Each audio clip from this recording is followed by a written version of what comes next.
How to play Snakes and Ladders. Snakes and Ladders, a worldwide classic board game. Navigate your piece from start to finish. Avoid the snakes and take shortcuts going up the ladders. The origin of the game are found in ancient India where it was known as Moksha Patamu. A player moving up the board represented life's spiritual journey complicated by virtues, the ladders, and vices, the snakes. Equipment: number 1, snakes and ladders board. Number 2, 1 die, and number 3, playing pieces. So this is set up. Before the game can start, each player will roll 1 die. The player who throws the highest number will be the one to have the first turn. Gameplay: the players will move their pieces from left to right, starting at 1, following the numbers on the board. Then the next row from right to left and repeat.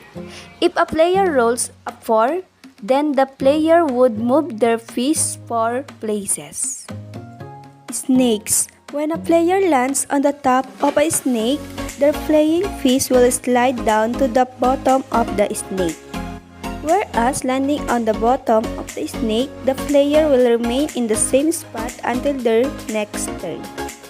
Ladders: when a player lands at the base of a ladder, it immediately climbs to the top of the ladder. Whereas landing at the top of a ladder, the player will stay there until the next turn. The player does not move to the bottom of the ladder. Winning the game: the first player that reaches the highest space on the board 100 wins the game. To win, the player will need to roll the exact number to get you to the last space. If the player rolls a higher number than needed to land exactly on 100, their piece does not move and remains there until their next turn, when they can roll again. Lastly, the bounce back variation. The first player that reaches the highest space on the board 100 wins the game.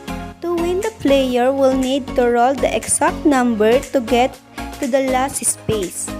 If the roll is too high, the player's piece will bounce off the last space and move back. For example, if a player had 4 spaces to get to 100 and rolled a 6, the piece will move 4 spaces to 100, then bounce back 2 spaces to 98. Thank you for watching.